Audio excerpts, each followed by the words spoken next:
Grayzone Warfare, chaque mouvement compte. C'était plus qu'un slogan, c'était une promesse. Un FPS stratégique où chaque choix pouvait renverser la partie. Imaginez une zone démilitarisée, un lieu de tension constante où la moindre erreur peut être fatale. Mais tout ne s'est pas passé comme prévu. Bugs, mécaniques inabouties, une communauté déçue. Le rêve s'est effondré. Aujourd'hui, pourtant, Grayzone Warfare revient sous les projecteurs. Avec la mise à jour Night Ops 0.2, le jeu renaît, prêt à redéfinir l'expérience FPS qu'il avait promis dès le départ. Voici l'histoire d'un jeu tombé dans l'oubli, mais qui pourrait bien redevenir une référence. Tout commence il y a quelques années, dans les bureaux de Madfinger Games, un studio basé en République tchèque. Jusqu'alors, ce studio s'était principalement illustré avec des jeux mobiles, appréciés mais jamais révolutionnaires. Cependant, avec Grayzone Warfare, il voulait changer la donne.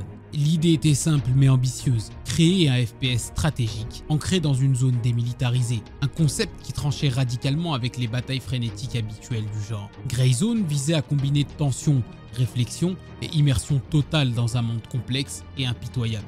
Lors de sa première présentation, les joueurs étaient intrigués. Madfinger Games promettait des affrontements méthodiques, une personnalisation poussée des équipements et une liberté tactique jamais vue auparavant. Pour les amateurs de stratégie, c'était une bouffée d'air frais, une promesse de renouveau dans un genre saturé. Mais comme souvent, entre promesse et réalité, il y a un fossé. Et pour Madfinger Games, ce fossé allait se transformer en abîme. Mais tout ne s'est pas passé comme prévu. Dès ses premiers jours, Grayzone Warfare a été marqué par des problèmes majeurs. À commencer par une optimisation désastreuse. Même sur des PC haut de gamme, atteindre 60 FPS relevait de l'exploit. Le jeu semblait incapable de supporter ses propres ambitions. Et les joueurs n'étaient pas au bout de leur peine. Les IA, censés incarner un défi tactique, étaient tout simplement invincibles. Dotées d'un aimbot redoutable, elles pouvaient éliminer les joueurs en un instant, même à des centaines de mètres, rendant chaque affrontement insupportable. Quant à la map, elle manquait cruellement de vie. Les zones d'exploration semblaient vides, sans loot intéressant à récupérer.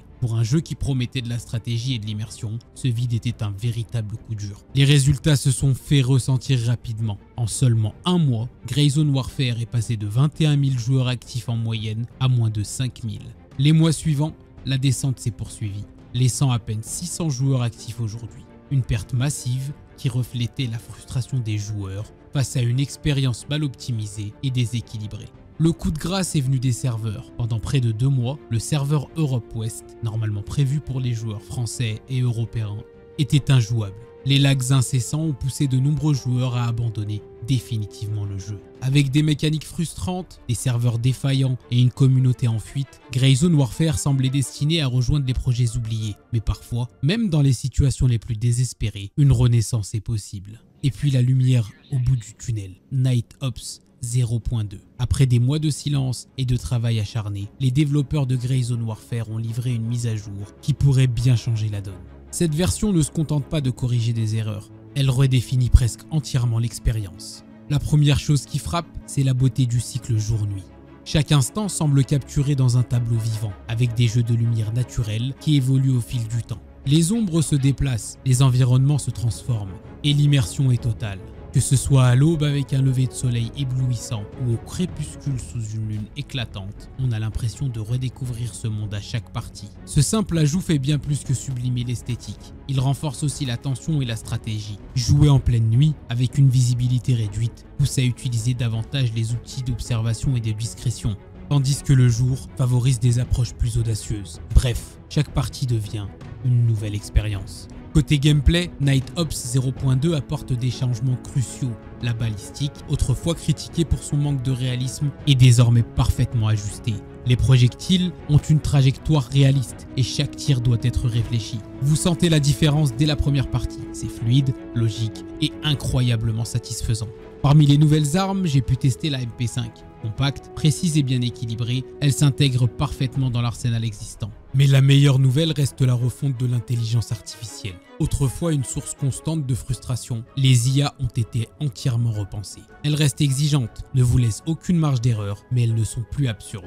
Fini les tirs impossibles à 300 mètres avec une précision chirurgicale. Désormais, chaque affrontement semble juste et maîtrisable. Ce changement redéfinit complètement le gameplay. Vous pouvez enfin élaborer des stratégies, progresser en discrétion et sentir que chaque victoire est méritée. Attention cependant, Le jeu reste difficile, les IA ne font aucun cadeau et c'est ce qui rend chaque succès d'autant plus gratifiant. L'exploration a également été améliorée. Là où les joueurs se plaignaient autrefois d'un monde vide et sans intérêt, Night Ops 0.2 introduit un loot significatif. Les zones regorgent désormais d'objets de valeur, qui ajoutent un véritable enjeu à l'exploration. Trouver un item rare au détour d'une mission peut changer la donne, et c'est ce genre de moment qui captive. Le rythme général du jeu a également été optimisé. Les hélicoptères, essentiels pour s'extraire, arrivent beaucoup plus vite. Le temps de voyage a été considérablement réduit, éliminant l'attente frustrante qui cassait autrefois l'immersion. Ces petits ajustements rendent le jeu plus fluide, plus agréable à jouer. Mais malgré toutes ces améliorations, tout n'est pas encore parfait. L'optimisation reste un point noir. Même avec un PC performant, j'ai rencontré des drops de FPS brutaux, passant de 130 à 30 sans raison apparente. Ces fluctuations aléatoires, bien que rares, sont frustrantes et nuisent à l'expérience globale. C'est un problème que les développeurs devront impérativement résoudre avant la sortie officielle, le 27 novembre.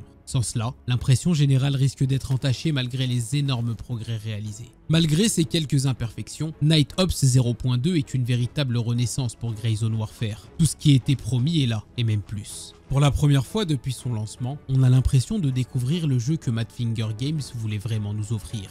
Une expérience immersive, exigeante, mais gratifiante dans un cadre visuellement sublime. Avant de conclure, je voulais partager quelque chose d'important. Grayzone Warfare n'est pas juste un jeu pour moi. C'est mon jeu de cœur, celui qui m'a lancé dans le monde de la création de contenu. Aujourd'hui, cette vidéo est ma première vraie aventure sur YouTube et il était évident qu'elle devait être dédiée à ce jeu. J'espère sincèrement que le 27 novembre marquera une nouvelle ère pour Grayzone Warfare. J'espère voir un raz-de-marée de joueurs rejoindre cet univers incroyable. Pour ma part, je serai chez Mitras, prêt à aider d'autres joueurs à atteindre leur plein potentiel et à faire de notre faction la meilleure. Merci à tous de m'accompagner dans cette aventure. Maintenant, passons à l'avenir. Avec Night Ops 0.2, Grayzone Warfare prouve qu'il est possible de surmonter les échecs et de renaître. Cette mise à jour n'est pas qu'un simple patch, c'est une véritable déclaration d'intention. Madfinger Games montre qu'ils écoutent leur communauté et qu'ils sont prêts à aller plus loin pour transformer leur jeu en une expérience inoubliable. Alors, à vous de jouer. Plongez dans cette zone démilitarisée, testez vos limites et découvrez si vous êtes prêts à faire face aux défis de Grayzone Warfare. Merci à tous d'avoir regardé cette vidéo. C'était un véritable plaisir de vous conter cette histoire et de nous tourner vers l'avenir. C'était le quartier général des FPS. A très vite pour une nouvelle analyse et en attendant, partage, like et abonne-toi. A bientôt soldats.